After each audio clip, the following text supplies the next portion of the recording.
Hello, and this is another episode of In Conservation with. My name is David Lindo, also known as the Urban Birder.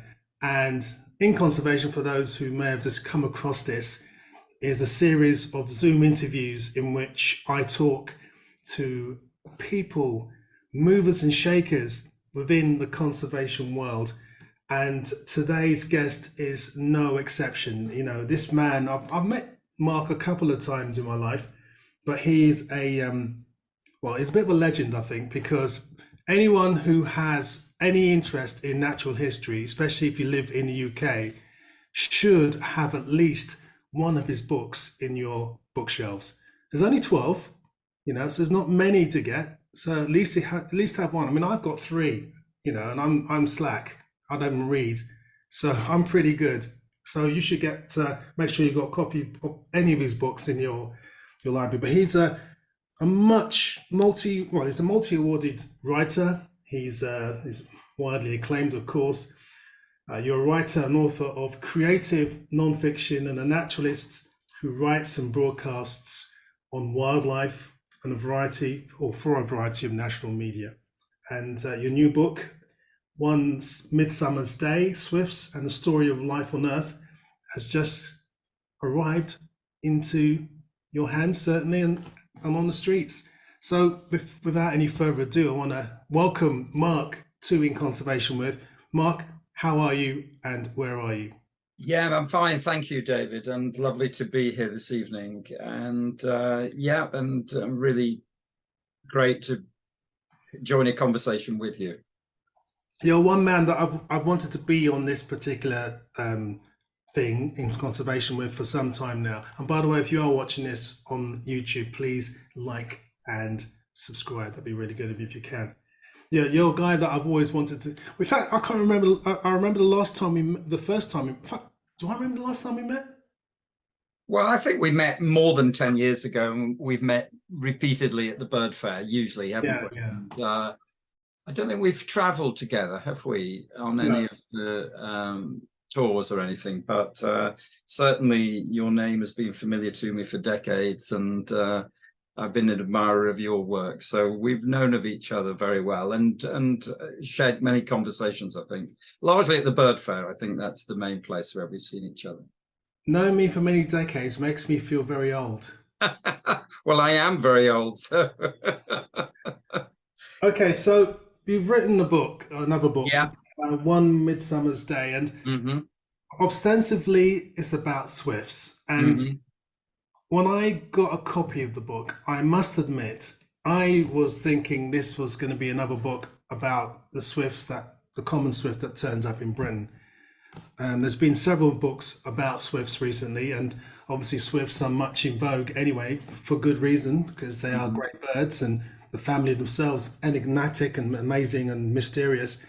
But your book was something else. It was actually a much wider, it was a kaleidoscope of information about swifts in general, which I loved it, because I love the idea that it's more than just one swift. And I think it's really good for people to understand that, the swift that comes to Britain, for example, is part of a much bigger picture, not only within the sort of the family it's in, but within the world. Yes. It's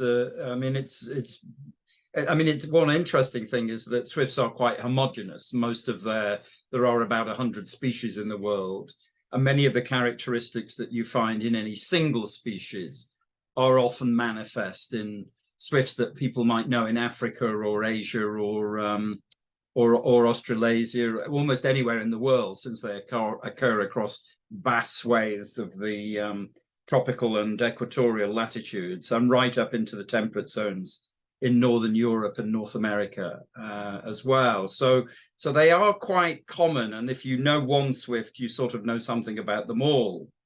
But swifts are themselves very good ways of talking about the interconnectedness of all life. And so the book is really subtitled Swifts and the Story of Life on Earth, but its main title is One Midsummer's Day. And I wanted to really its subject is this wider process of interconnection And swifts, it struck me, were a perfect way of talking about the unitary nature of all of life on our planet. And I'll come on to that in a minute.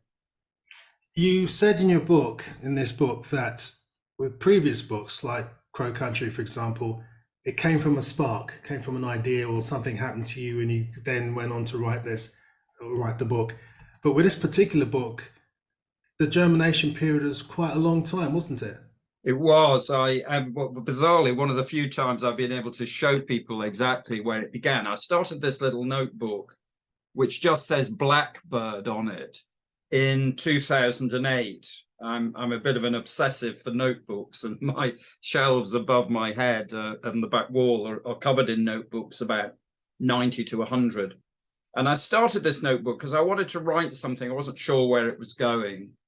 And originally had thought that I might write about the blackbird. But what I wanted to do was to take a single, much cherished organism, in this case, the blackbird, the thrush, and see if I could piece together a portrait of all life. I wasn't sure where I was going, and over 15 years, I was working on other things, particularly Birds and People, which took me 5 years to write, and then a study, an examination of environmental history in Britain called Our Place. So those took up a lot of time. But then I'd been gathering information on this book. And originally, as I say, I wanted a single, much loved favorite bird, actually. And if I'm honest, blackbirds are probably my favorite. But I started out and I felt blackbirds didn't quite suit me as well as I needed. I needed a bird that really was well known as a migrant. And so I then incorporated blackbird and swift, but meant it to be located in a single garden and described over the course of one day. I mean, that's the other unitary structure to the book. It describes the events of a single day in a single garden. And I'll come on to why I wanted it that way. And then in the end, much as I love blackbirds, I dropped them from the story and focused entirely on swift. So it was a transfer from one blackbird to another. But I think that notion of connecting all parts of life was more completely manifest in the swift. And one of the reasons for that is these world-wrapping journeys, which we all know swifts make, many species as well. So the common swift, for example, breeds across, is the most widely distributed of the 100 species, and occurs right across the temperate world from easternmost China right over to the Irish coast on the Atlantic, but at the same time makes these extraordinary journeys to southern Africa. But in the case of the Beijing birds, they're flying all the way to Namibia, and in the course of that journey, which is about 17,000 kilometers, a single linear version of that migration, it crosses about 35 countries. And so the idea that this bird lives within some kind of arbitrary notional boundary and border which humans impose upon landscapes is absolutely meaningless. And you begin to see instantly how it knits the whole world together. I mean, that is one of the most remarkable terrestrial journeys by any bird. And so that was one of the reasons why swift was so appropriate. Yeah, we had someone on in conservation with back, I think during lockdown, talking about birding in Beijing, and he mentioned the story of the Beijing swift and how some were actually satellite tagged and their journey. But it's interesting what you said earlier, because people, well, I can only speak for the UK, often just think that the swift is their swift, and they don't even, I mean, obviously when the swift's with us, that's fine, they're with us, but when they're gone, they're kind of gone from mind as well. They're not, people don't actually think of the journeys that the swifts and other birds do, and other animals that migrate do. I mean, it's an incredible journey, isn't it? Yes, I mean, that's the other challenge I wish to offer to people, because, we talk about our swifts as if we have some sort of proprietorial rights over them. Well, in fact, common swifts are only in Britain for the shortest period of any migrant. And though some of you may be joining from other parts of the world where swifts are present for much longer periods. And for instance, David, where you are, I know that you have white-rumped swifts lingering in parts of Andalusia until Extremadura until November. And I've certainly seen them in November. And your pallid swifts are in superabundance in many of the towns and cities and have two broods. Our common swifts, or I'm calling them our common swifts, the common swifts that occur in Britain are only with us for about 12 weeks. So that seasonality also speaks of this idea of the arbitrariness and the very limited way in which we understand the borderless condition of swifts. They're birds without borders. They bust all our notions of place and landscape, and in some ways the whole world is their habitat. And so the bird really lent itself to this symbolic interpretation. I mean, I'll just add, there are two other layers of symbolic usage or deployment in the book. One was that I wanted to be in a garden, and the garden is a fictional garden. It's a garden that doesn't exist. You'll search in vain to find where I'm actually talking about, because I wanted to draw upon the resonances we associate with the Garden of Eden. I wanted to invoke one of the ways in which humans have talked about their relationship with nature. And because the real subject that lies behind the story of the swift is a pleated narrative woven in a separate chapter. Each alternate chapter covers these subjects of how swifts really can only be understood by recognizing that they are like we are ourselves, completely dependent upon the other parts of life. And this functions in many ways, but their diet, I mean, they're the most insectivorous bird probably on earth, and they are nothing without insect populations. So the book is an attempt to show the connections which exist across all organisms and their relatedness and reliance upon functioning whole ecosystems. And that's what I try and describe. Tell me this, Mark. I have a theory about swifts when they are in the UK for the 12 weeks. I think for those 12 weeks, you can actually do a good weather forecast. So if the clouds are grey and you still see swifts flying around, my theory is you don't need an umbrella. If you look up and it's grey and there's no swifts to be seen, it's gonna be a massive downpour, and that's only for 12 weeks of the year. Am I right or am I wrong? You are largely correct. I mean, one of the interesting things about swifts, I mean, first of all, we should say that swift populations comprise a number of interlinked generations. So they may breed in your town or cities, such as Cáceres, as you will know, big populations of common swifts, probably in pallets. And those birds will be a mixture of the breeding parents and the adults that are already paired and have nest sites, but also many young birds, which are known in the case of the common swift as bangers, because they're actually banging on the sides of occupied nest sites, looking for a space that might take them. But in periods of heavy rainfall, because swifts are so dependent upon aerial insects, they can fly right round weather systems and travel in the region of, I think, around 2,000 kilometers as they journey around rainy weather systems. And so your point about them not being present if it's grey and you look up and you can't see them, and that's because the swifts are absent. And we did a series of censuses in our town throughout the summer of the last few years. And in rainy conditions, as you know, swifts are often absent, although actually in the case of parents with young or a brooding nest with eggs, the parents will persist in trying to find food in those very wet areas. And one of the extraordinary things I've seen around us in Derbyshire is swifts at really low altitude really scouring the air for what food they can find. So swifts will persist, but in much smaller numbers. So your rule of thumb for the weather, David, is absolutely spot on.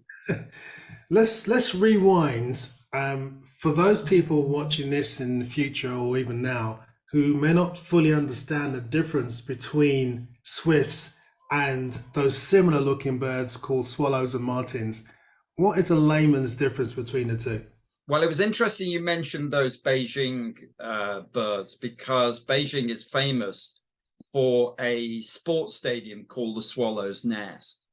And that is a classic expression of an almost universal failure to recognize one family from another. And though they share many characteristics in terms of their biology, swallows and martins, which are really two names for the same family, Hirundidae, are very distinct from swifts, which are in a family called the Apodidae, I think, or Podidae.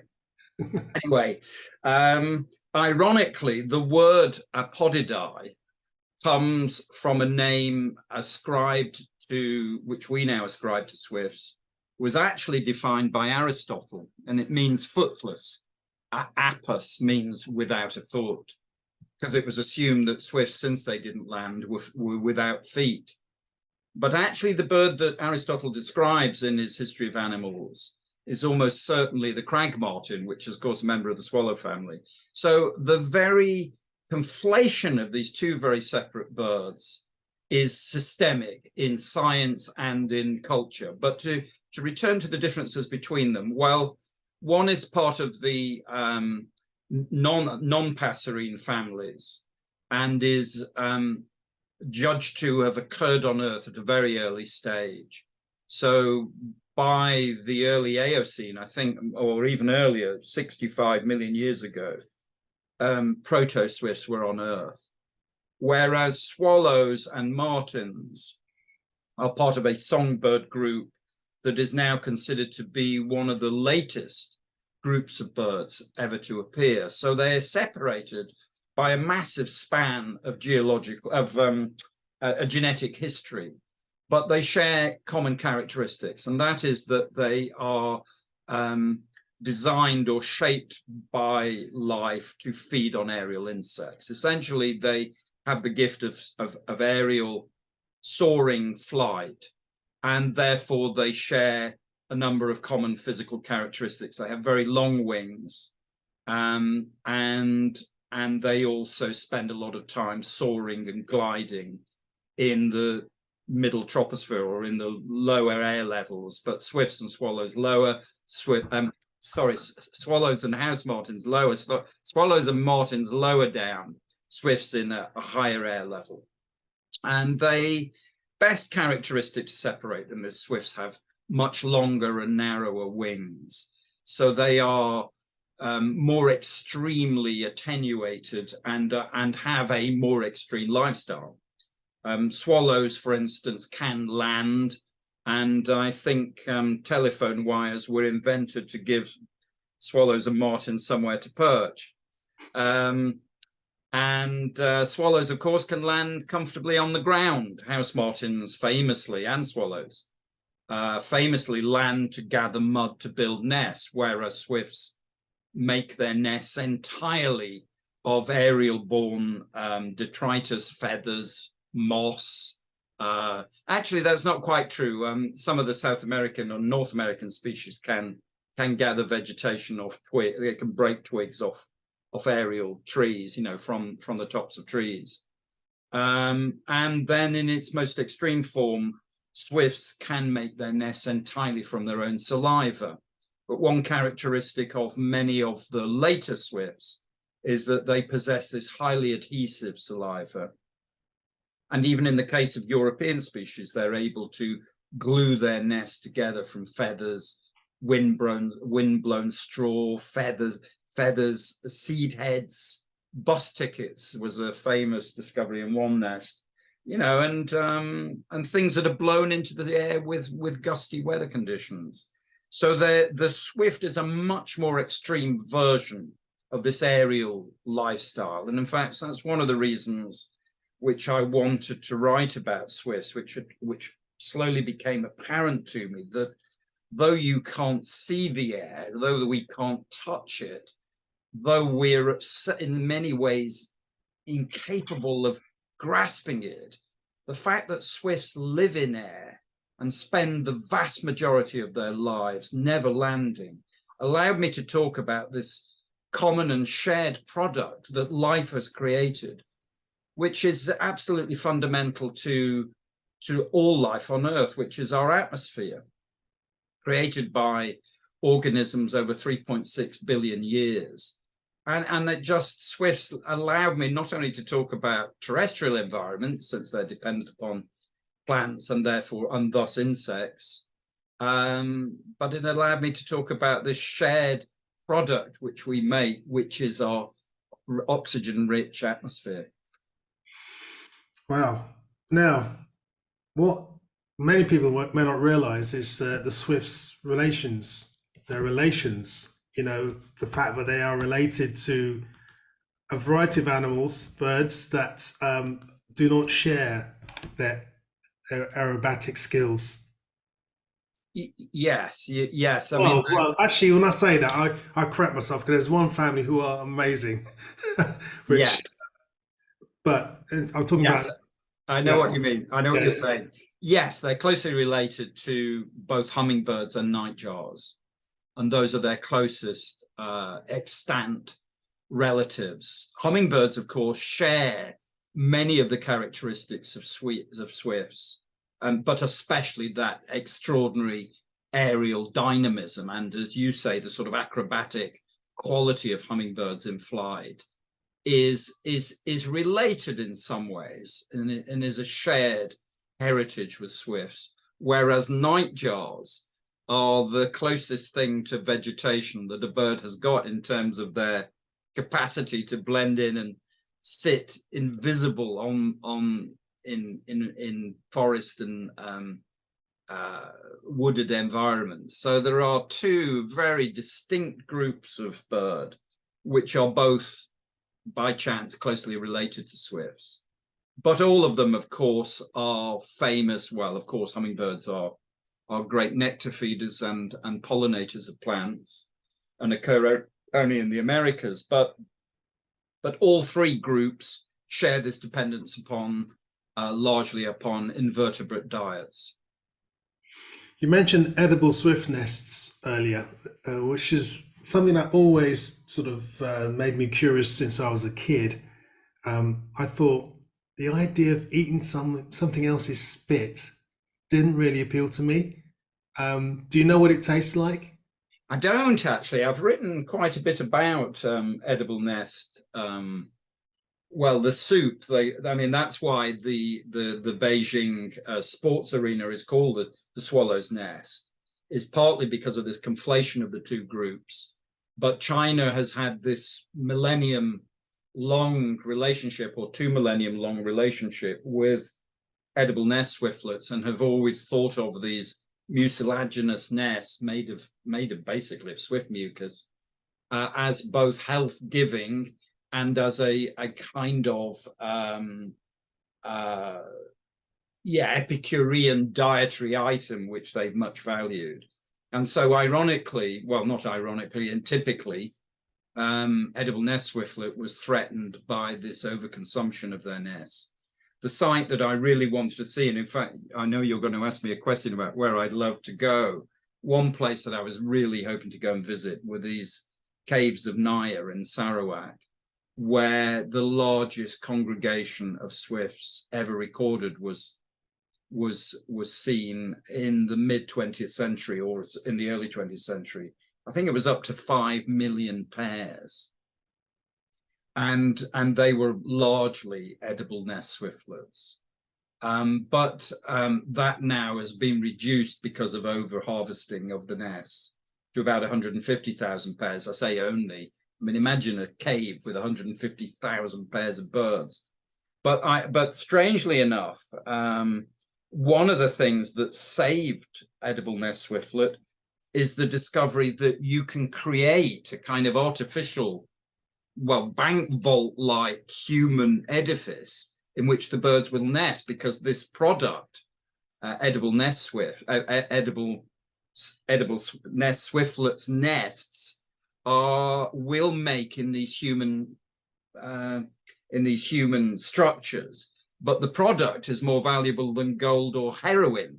So people have gone to enormous lengths to get these things to breed in their swift houses, and now are making fortunes out of harvesting a kind of anthropogenic swift source, and that's taking the pressure off the natural nest sites. So do they allow the swift to breed then, or is it a question once the swift's nest is made, they just steal it? No, well, I mean, they want a sustainable harvest. So I think, it takes the birds anything up to 40 days to make the nest from their saliva. And they let them, they'll take the first nest perhaps, but the second nest, the replacement nest, is left for the bird to nest naturally. And of course, therefore, they have a population that sustains it's a self-sustaining harvest, So essentially, greed has taught humans to be sustaining in their management of swifts, if you want to put it in that way. Oh, fascinating. Now, in the UK, there's been a massive rise in the interest in swifts. I mean, people are campaigning to have swift bricks put into buildings.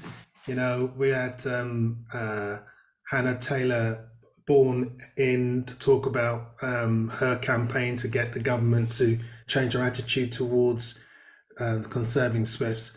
What makes them so fascinating? Well, I think two things. One is people have been struck by the 60% decline of common swift in Britain and probably in Ireland. I don't know.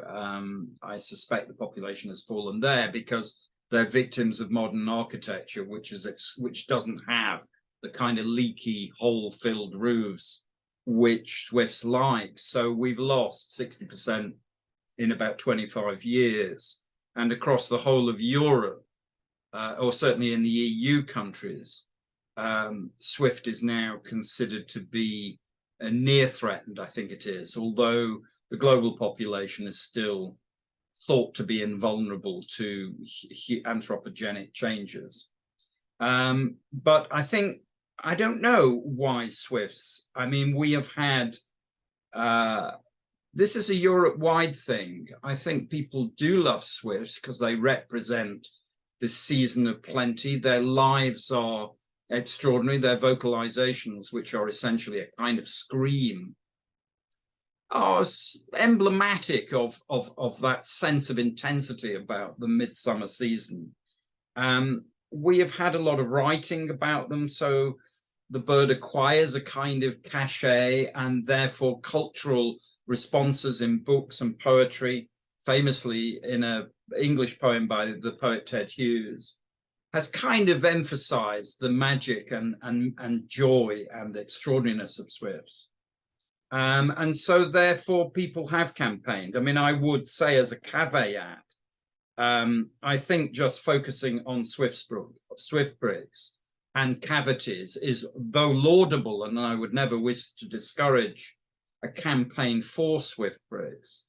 If we don't see that, as my book attempts to argue, that really tackling just one tiny aspect of the swift's ecology and thinking that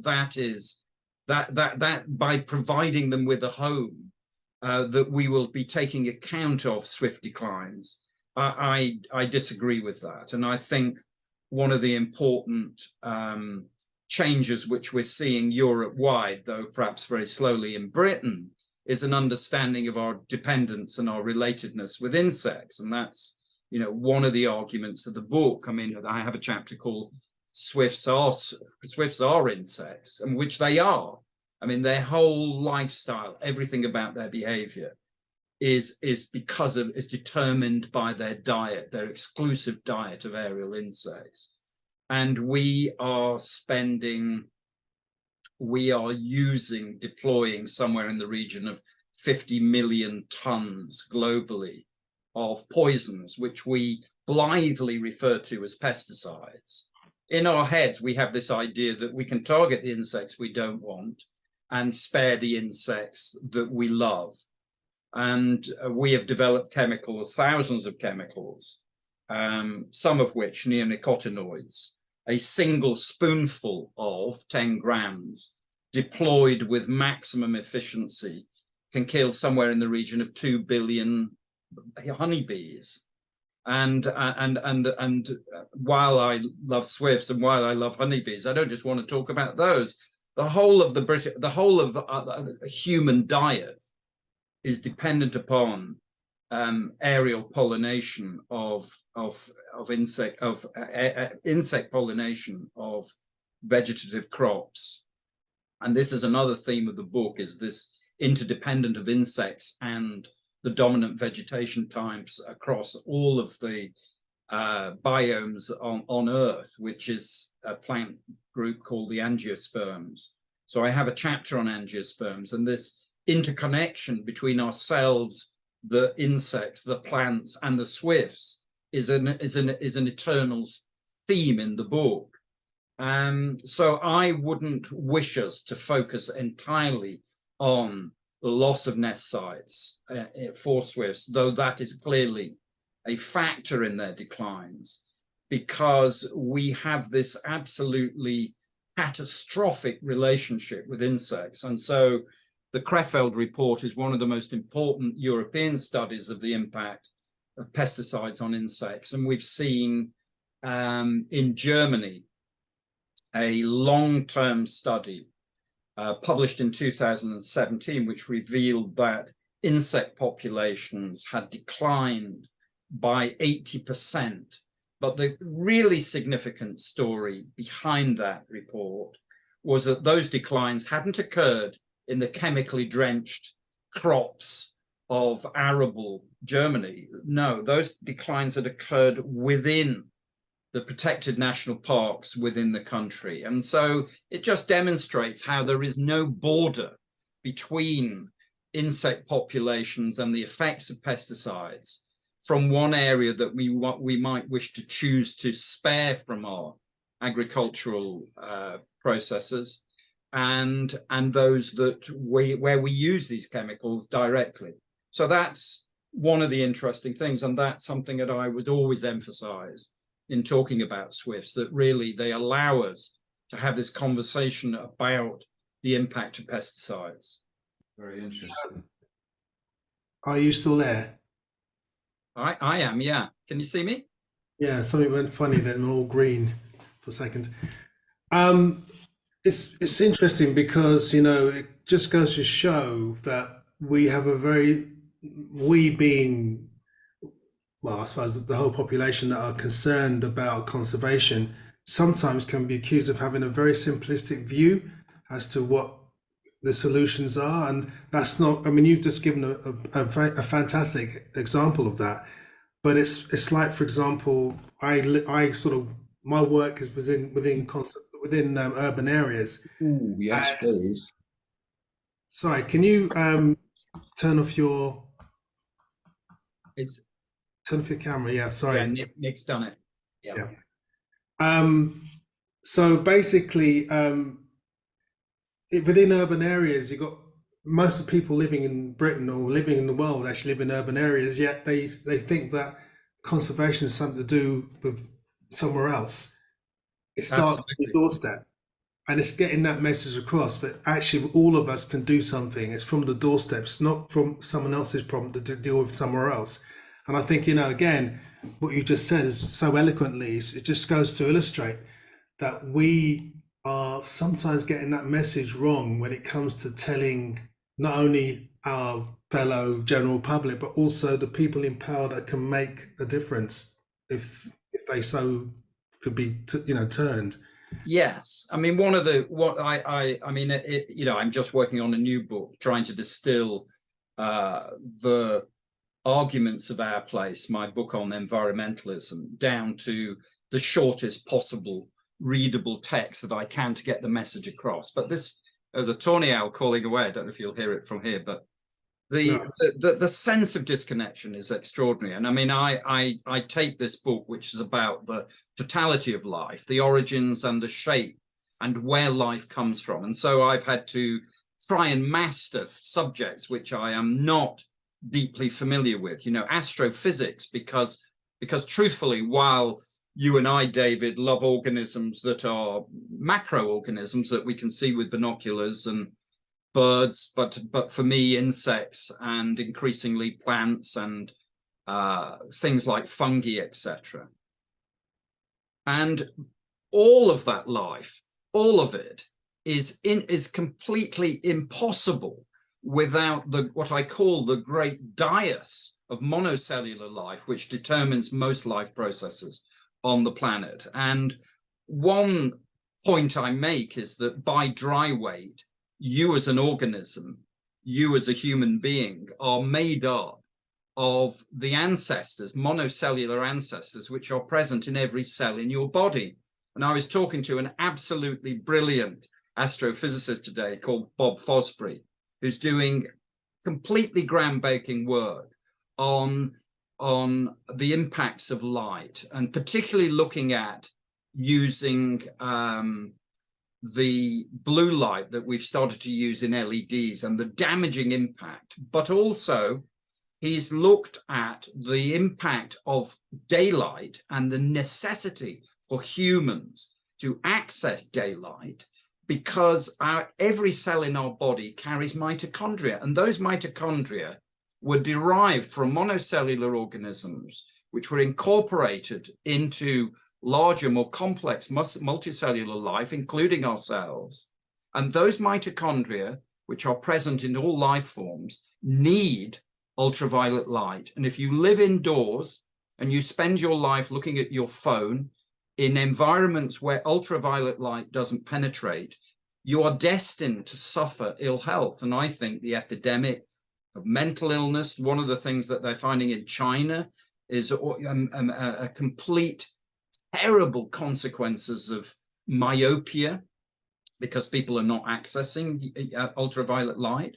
So essentially, when your parents told you to go outside because it was good for you to be in fresh air, and fresh air is absolutely fundamental to your well-being.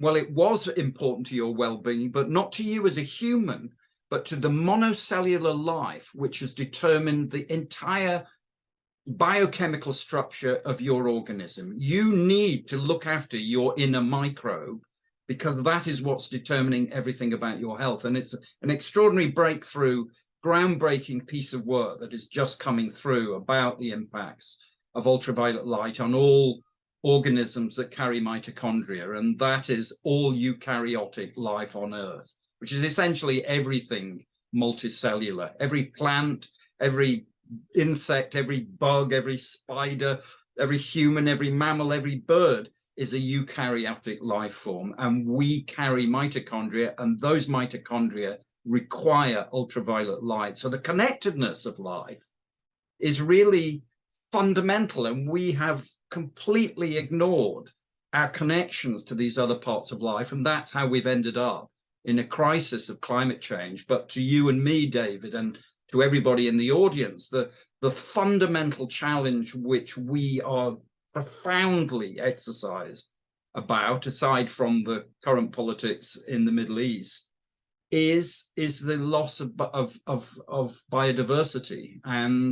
And those are reflections of a lack of connectedness in our understanding of how life functions. And that's really at the root of the book, although I try and take you on a happy, gentler journey to see the connections through Swifts.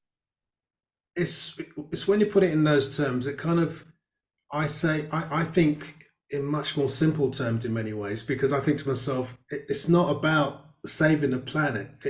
You got to basically package it as saving humans and saving us, because I think that's the only way we can understand, because we are so egotistical and arrogant.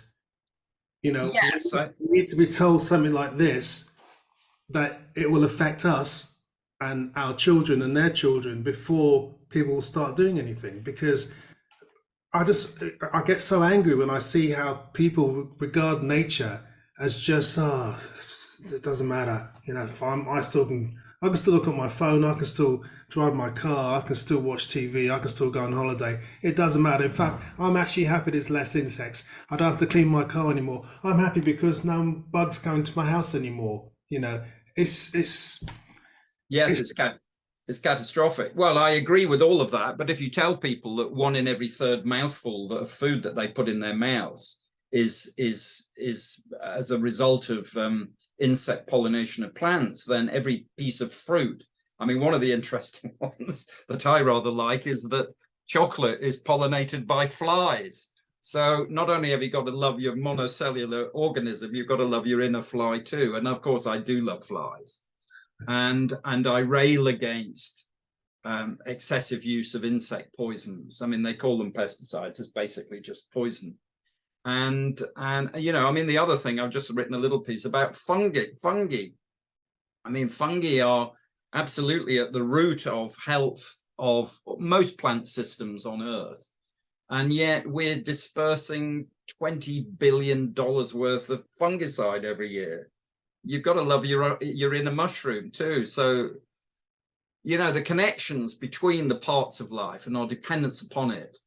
I mean, I am assailed by the challenges which, like you talk about, and how do we get people to respond to it? I mean, the one consolation, small consolation, is that the species that is most at risk is our own. And until we learn and appreciate our connections across the entire biosphere, we threaten ourselves most completely, and life itself, as I call it, this great dais, because I think of it as a throne made up of all these organisms we don't see, that is totally invulnerable to human action. Nothing we could do, not all the nuclear weapons that we have in our ludicrous arsenals, where they exploded simultaneously, would impact upon the invulnerability of life. And though it would take maybe 10 million years for life to restore itself, it would do in very different ways, but nonetheless,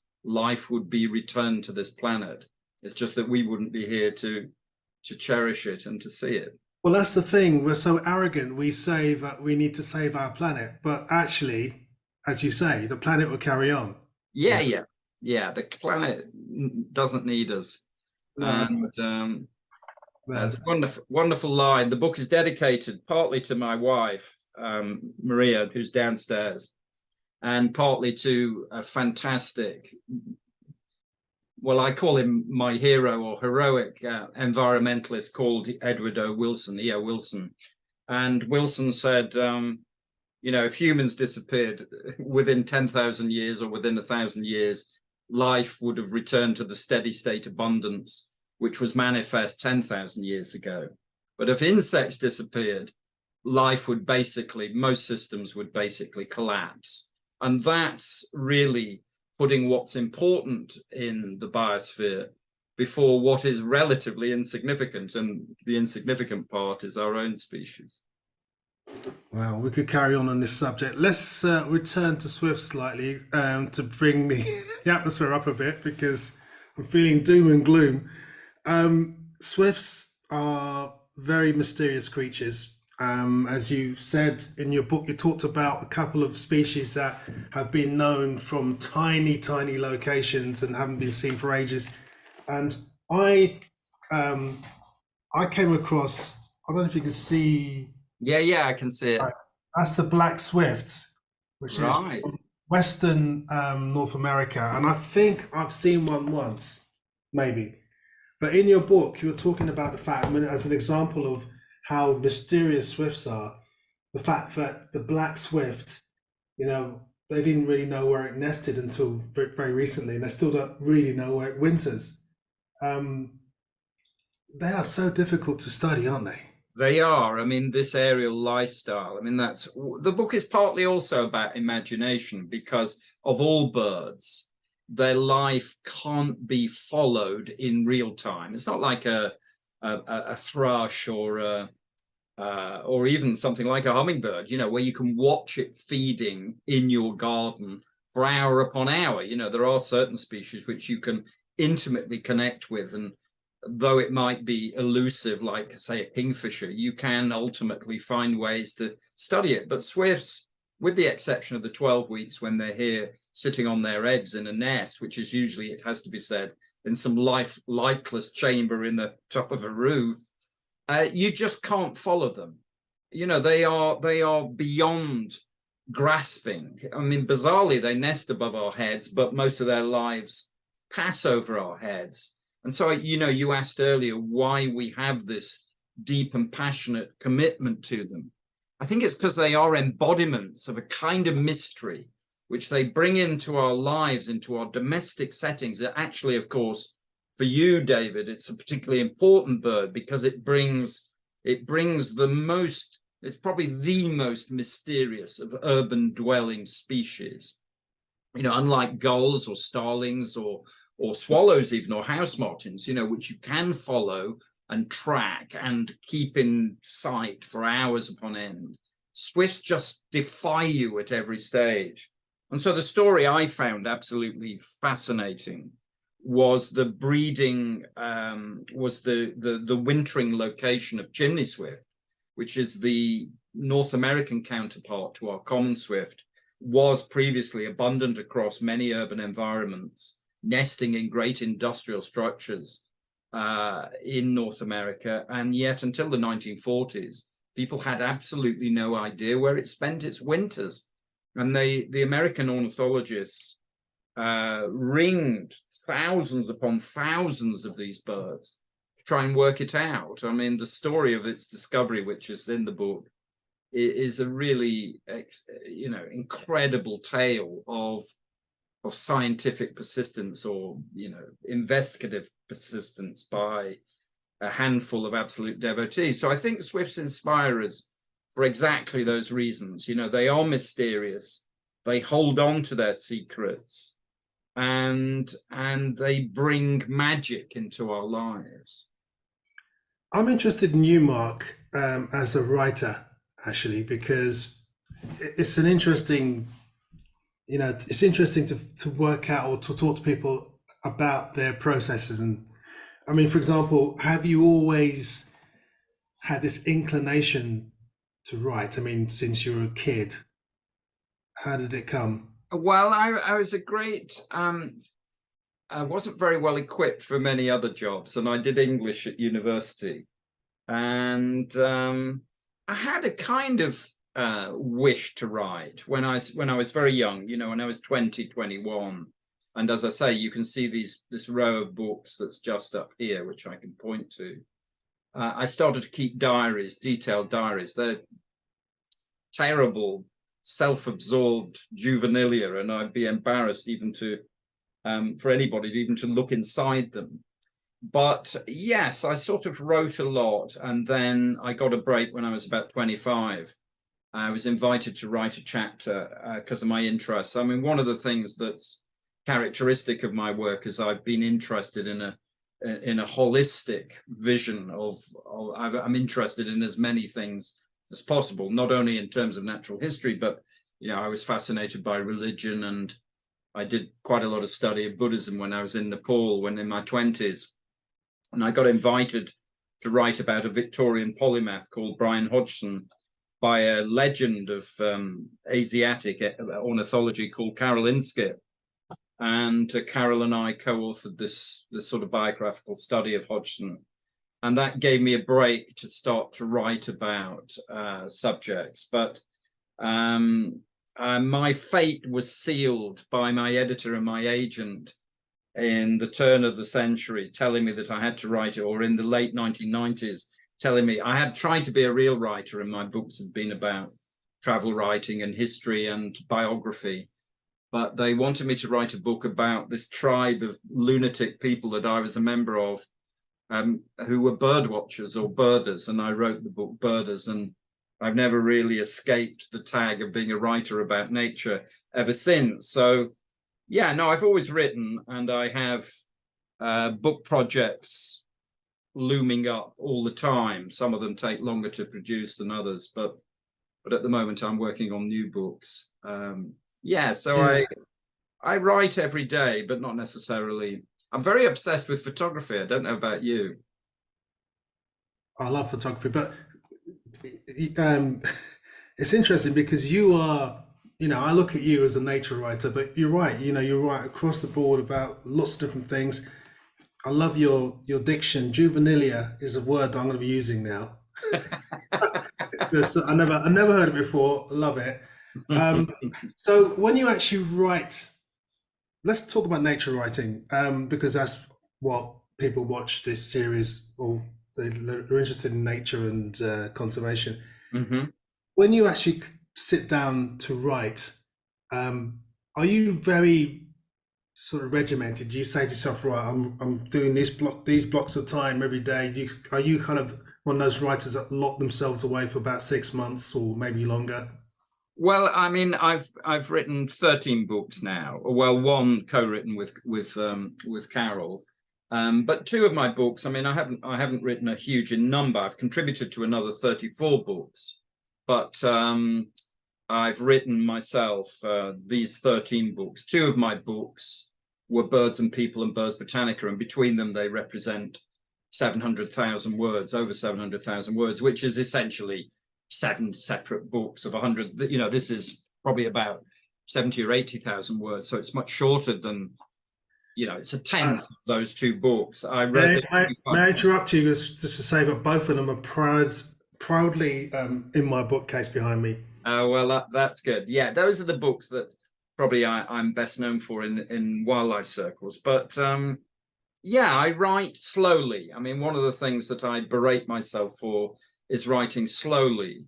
And I've always written slowly. And as Mary will tell you, my wife, I spent 30 years frigging around and 10 years writing, but that was a full 40 years of writing. I seem to spend a lot of time messing about, but maybe the messing about is necessary to compress the words in the ways that I want. And as I say, I'm trying to approach subjects from multiple angles and weaving those separate narrative strands, as like knitting with wool that's 5-ply instead of knitting with 2-ply. I want those themes to be woven together, and finding the language which is both clear and coherent. I mean, I'm very interested in very clear writing and not writing that's opaque. So I try and simplify subjects as best I can without losing their complexity. So I have a number of disciplines operating upon me, and I think that's what slows me down. That's what I'm telling myself anyway. Are you therefore good with deadlines? I am pretty good with deadlines, although book projects usually take a little bit longer than almost every time you'll know this, you think you'll get the book done, and always takes you longer than you think. But yeah, I try and get it done as quickly as possible. But yeah, no, for journalism, I'm very good on deadlines. Yeah. I'm so jealous. Well, you'll know the strains of trying to get things in on time, and I'd rather avoid the strain of that. Yeah, well, I had that strain all the time. I'm Mr. Lastminute.com. If you've ever met that person, I'm him or her. Right. Person. So, I guess it leads me to ask you a couple of questions to tail off today's In Conservation with conversation. And that is, I mean, now that we've learned about your book, actually, it's much more than just swifts, as you said. I've come a long way from picking the book up thinking it's just about common swifts in England or Britain, to this whole massive idea about what we should be doing and what we are doing to destroy the world, and what we should do perhaps to not do it, not destroy it. Sorry, I was just going to say, it's about imagining our connections with life. It's about using our imaginations to understand our dependence and to participate in this joyous thing, which is life itself. And So that's really what I mean. The book isn't, hopefully, not a negative book. You know, it tries to avoid talking about the political consequences of our disconnection, but it tries to celebrate the connectedness that occurs across the entire biosphere, and really enjoys those links. Well, I see it as a celebration personally. Mm. You know, I've read it and it's a celebration. So I really applaud you, Mark, for this book and generally anyway. So for all those people watching this, get any of Mark's books, get this book in particular, but get any of Mark's books and you'll see the clarity of his writing is amazing. What's your favorite Swift? It's an interesting question. I really would love to see these edible nest swiftlets. You know, that big. I love big aggregations of anything. And you mentioned earlier that you're interested in where I'd love to go. I'd love to see the caves of Naya. But if I have to be honest, I found the Western Palearctic's 10th, I think it was, a needletail swift with my mate Adam Gretton in. Well, he named it. But we found this bird together in the Hebrides in the Isle of Harris, and that was quite an amazing creature. So that was a rather nice swift. I love big flocks of pallid swifts in Spain, and yeah, that's a really I love them all really, but needletail swift was probably the most exciting swift I've seen. Yeah, these swifts behind me, by the way, are pallid swifts opposite my house. So yeah, no, I know there's a big colony in Cáceres. Yeah, I love the city. In fact, I love Cáceres as a place. Very beautiful city. Actually, whilst we're on the subject of needletail swifts, let's put this this thing to rest now. What is the fastest animal on Earth? Is it the needletail swift or is it the peregrine?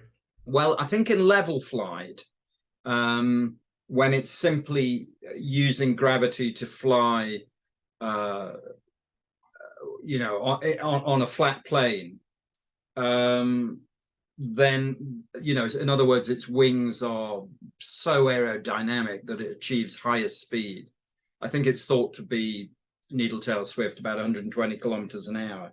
But if we're talking about the stoop, you know, the peregrine assault upon its prey, when it literally falls as a kind of leaden teardrop through the sky, then I think the peregrine is considered to be the fastest on Earth. But measuring these speeds is extraordinary. But I mean, anybody, you must have tried yourself, anybody who's ever tried to photograph swifts will recognize how, you know, I photograph peregrines quite a bit and they're relatively straightforward. Swifts are a nightmare to try and photograph. Yeah, forget it. You did mention it previously, but if you can clarify, if you could be anywhere in the world right now, where would you be?